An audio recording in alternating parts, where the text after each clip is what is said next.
आप सब देख रहे हैं TWT न्यूज 24। आज की खबरों की शुरुआत हम करने वाले हैं राजनीति से। जैसा कि आप सबको पता है कि राहुल गांधी भारत जोड़ो यात्रा में लगे हुए हैं। 67 दिन की यात्रा उनकी चल रही है, अभी अलीगढ़ पहुंची है। इसी के साथ कांग्रेस के कार्यकर्ता हमारे साथ अनुराग पांडे जी। अनुराग पांडे जी, बहुत स्वागत है आपका हमारे चैनल में। क्या कुछ लगता है कि राहुल गांधी की इस यात्रा से आने वाले चुनाव पर क्या फर्क पड़ेगा? क्या वो इस चुनाव का प्रचार कर रहे हैं या सही में लोगों को भारत जोड़ो यात्रा में एक दूसरे के साथ जोड़ रहे हैं? पहले तो आपको बहुत बहुत धन्यवाद गोरखपुर में आने के लिए, तमन्ना जी। देखिए, भारत जोड़ो न्याय यात्रा जो है, इसलिए राहुल गांधी चल रहे हैं डोर टू डोर कि गरीब तबके का वर्ग, दबा कुचला व्यक्ति जो एकदम निचले स्तर पे है, जिसकी पीड़ा कोई नहीं उठा रहा है, वह राहुल गांधी उनसे मिलके उनकी आवाज़ को बुलंद कर रहे हैं। अभी देखिए, मणिपुर की घटना को किसी ने नहीं वो किया, लेकिन उस घटना को सबसे पहले राहुल गांधी वहाँ गए और उस घटना के साथ जो है अपनी आवाज़ को उन्होंने बुलंद किया। सर, वो बात तो मैं मानूंगी कि बुलंद किया, लेकिन वो जो मणिपुर के लोग हैं उनको जिता तो नहीं रहे हैं। देखिए, जनता जनार्दन है, अब उनके मन में क्या है अब ये तो वही बताएंगे। हमारा प्रयास, कांग्रेस कभी सत्ता के लिए नहीं लड़ती। कांग्रेस जनता की आवाज़ को बुलंद करने के लिए, जनता के हक और हुकूक की लड़ाई हमेशा लड़ती रहती है। आने वाले 2024 का क्या रिजल्ट रहेगा? राहुल गांधी कितना सफल हो सकेंगे इस यात्रा से? राहुल गांधी इस यात्रा से आने वाले चुनाव में मील का पत्थर साबित करने का काम करेंगे। सर, वो मील का पत्थर तो अभी जो चुनाव हुआ उसमें तो दिखा ही नहीं। देखिए, वह विधानसभा का चुनाव था या लोकसभा का चुनाव है। लोकसभा में जनता जनार्दन जो है राहुल गांधी को प्रधानमंत्री के रूप में देखना चाह रही है और इस बार पूरा बदलाव का मन है।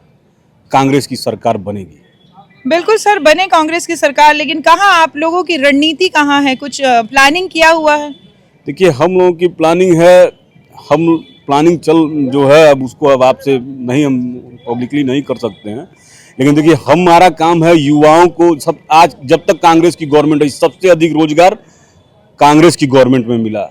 आज एम्स है, ITI है, जितने कॉलेज, जो कुछ आप विकास देख रहे हैं, सारा विकास कांग्रेस की गवर्नमेंट में हुआ और ये लोग तो बेचने का काम किए हैं। आप इसको साबित कैसे कर सकेंगे? आज अगर मैं मोदी सरकार से मैं अगर ये बात करती हूँ कि इन्होंने कुछ विकास नहीं किया, तो मेरे को 10 विकास साबित करके दिखा सकते हैं। कांग्रेस कैसे साबित करके दिखा सकती है?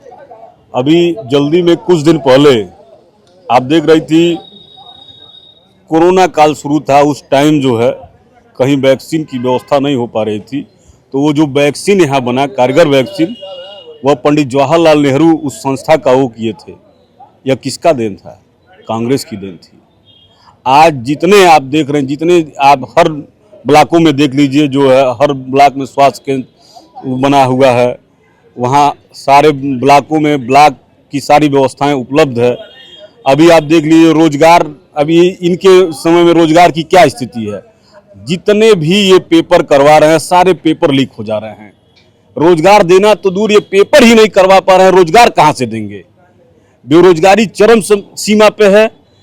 हर युवा जो है बुरी तरीके से परेशान है, पकौड़ा तलने के लिए मजबूर हो रहा है। इनकी सरकार यह कहती है अग्निवीर जैसी योजना।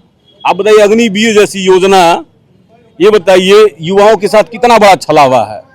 एक युवा 5 साल के लिए नौकरी करेगा, उसमें 6 महीना उसका ट्रेनिंग में चला जाएगा, 4.5 महीना, मतलब समझ लीजिए कुल 4.5 साल का जो है कार्यकाल उनका रहेगा। उसमें क्या वो विकास कर लेंगे? 5 साल के बाद फिर वो बेरोजगार हो जाएंगे। और हमारी सरकार थी तो हम फ्रेश भर्तियां करते थे सेना के लिए, हम देश के साथ खिलवाड़ नहीं करते थे। अभी हमारी प्रधानमंत्री स्वर्गीय इंदिरा गांधी जी थी, तो उन्होंने पाकिस्तान के 90,000 सैनिकों को नतमस्तक करके यह सिद्ध किया था कि हम हैं, और अपना वजूद दिखाया था। सर, बस एक आखिरी बात आपसे कहना चाहूंगी, क्या अकेला कोई इंसान मंजिल नहीं पा सकता? सोनिया गांधी और प्रियंका गांधी क्यों आगे आके उनकी मदद नहीं करते? बस इस सवाल का आप जवाब दे दीजिए। देखिए, सोनिया गांधी, प्रियंका गांधी हमेशा उनके साथ खड़ी रहती हैं। सर दिखती नहीं है। नहीं, आप अभी देखिए, प्रियंका जी उनके साथ कई जगह चल रही हैं, हर जगह आ रही अभी हैं। अभी अभी दिख रही हैं। हाँ, तो दिख रही है ना। मेरा कहना है आपसे कि मैं ये चाहती हूँ कि वो दोनों खुल के आके लड़े तो वो लड़ाई में मजबूती आ जाए। आपका क्या कहना? नहीं, ऐसा ही होगा, खुल के ही साथ रहेंगे लोग और एक साथ कदम से कदम मिला के चलेंगे और निश्चित रूप से गठबंधन की ही सरकार बनेगी। बिल्कुल, ये थे कांग्रेस के कार्यकर्ता जिन्होंने हमको बताया कि किस तरीके से कांग्रेस भारत जोड़ो यात्रा से लोगों के दिलों में जगह बना रही। इसी के साथ दीपक जी हमारे साथ जुड़ेंगे। दीपक जी हमको ये बताएंगे कि इन्होंने तो हमको बता दिया है कि कांग्रेस ने क्या क्या काम किया है। दीपक जी हमको बताएंगे कि बीजेपी क्या काम कर रही है और आने वाले 2024 में बीजेपी की सत्ता रहेगी या कांग्रेस की रहेगी। सर नमस्कार। अभी हो रहा है राहुल गांधी की भारत जोड़ो यात्रा, जो बहुत दमदार हो रहा है। चारों तरफ राहुल राहुल राहुल सुनाई दे रहा है। क्या लगता है, सरकार आपकी आएगी या उनकी आएगी? कहीं डामाडोल तो नहीं हो जाएगी? गलतफहमी के शिकार हैं कांग्रेस के प्रवक्ता लोग और कांग्रेस पार्टी के लोग। अभी ये लोग 40-40 में कोशिश करें। जी बताएं। और अभी हमसे ये बताइए कि क्या कुछ आप लोगों की तैयारी चल रही है 2024 की? हमारे बड़े पदाधिकारी जो लोग हैं प्रदेश और देश स्तर के, और जो लोग जमीन से जुड़े, जैसे बूथ का और पन्ने का, मोबाइल व्हाट्सएप तक का हम लोगों ने बना डाला है, ये लोग केवल चुनाव के समय ही दिखते हैं। ये लोग जमीन पे काम किए होते तो ये बताइए आप 65 साल भारतीय जनता पार्टी की सरकार पूर्ण बहुमत की बनेगी। कॉन्फिडेंस देख लीजिए आप इनका। जो जमीन पे काम करेगा वो दिखेगा ना। हाँ वो तो है, मतलब आप ये समझ जाइए कि इन्होंने पूरी तैयारी कर रखी है। जिस तरीके से इनके चेहरे पे सुकून दिख रहा है उससे यही समझ में आ रहा है। जमीन पे चलने वाला हर इंसान जो कर्म करता है उसके फल की इच्छा जरूर रखता है, तो हमने कर्म किया तो उसकी फल की इच्छा हम रख रहे हैं। बिल्कुल दीपक जी, ये जो राहुल गांधी की भारत जोड़ो यात्रा है, कहीं डर नहीं लग रहा आपको? राहुल गांधी खुद अपने परिवार के लिए ही डर है। भारतीय जनता पार्टी का बूथ से लेके पन्ना अध्यक्ष से लेके शीर्ष नेतृत्व तक एक चुनाव जीतने के बाद दूसरे चुनाव की तैयारी करता है, और कांग्रेस पार्टी के लोग एक चुनाव हारने के बाद इटली और अमेरिका जाने की तैयारी करते हैं। सर बस जाते जाते एक छोटा सा सवाल है, उसका जवाब आप जरूर दे दीजिए। मसला है ईवीएम मशीन, इसके बगैर आप जीत नहीं सकते क्या? हम तो चैलेंज करते हैं कांग्रेस के लोगों को, ये लोग दबाव बनाए, हमारी पार्टी के लोग भी दबाव बनाए।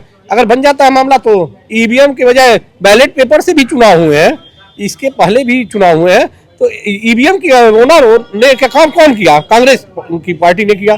तो आज ईवीएम है तो आप कह रहे हैं बैलेट पेपर से करवाइए, कल बैलेट पेपर आएगा तो कहेंगे हाथ उठा करवाइए। आप करवाइए ना, कर्म तो करिए, उस कर्म को करिए। जनता सारी चीजों को जानती है। आप बताइए ये कितना बड़ा दुर्भाग्य है, हिंदुस्तान का कोई सैनिक अगर पाकिस्तान में जाता है और इज्जत से फिर उसे पाकिस्तान के लोग समर्पित करते हैं, भारत के सैनिकों को, सैनिक के साथ और सरकार के साथ खड़ा करते हैं, तो इन लोग ये वहाँ भी प्रश्न चिन्ह खड़ा करते हैं। पूरी स्ट्राइक हुआ उस पर भी प्रश्न चिन्ह खड़ा किए। आप करना तो कुछ चाहते नहीं है। आप ये लोग तो कांग्रेस के लोगों की मैं बता रहा हूँ कथनी और करनी। दीपक जी आप ये कहना चाह रहे हैं कि ईवीएम मशीन रहे ना रहे, कोई मतलब पर्ची नहीं रहे ना रहे, कुछ भी रहे, हम जीतने वाले हैं। हम डंके की चोट पे नहीं, 101% गारंटी की बात कर रहा हूँ कि उत्तर प्रदेश और भारत में भारतीय जनता पार्टी की अभी कम से कम 20 साल सरकार रहेगी, और ये लोग गलतफहमी के शिकार हैं। बिल्कुल, ये थे दीपक जी जो बीजेपी के कार्यकर्ता है और इन्होंने बड़े कॉन्फिडेंस से कह दिया है कि अब बीजेपी की सरकार आएगी। अब तो आने वाला है 2024 में पता चलेगा कि बीजेपी आती है कि कांग्रेस, या इन दोनों के बीच में कोई तीसरा आ जाता है। आने वाला समय बताएगा। हमारी इसी तरह की खबरों के लिए देखते रहिए TWT News 24। हमारे चैनल को सब्सक्राइब कीजिए, लाइक कीजिए और कमेंट्स कर जरूर बताएं कि आपको हमारी ये न्यूज कैसी लगी।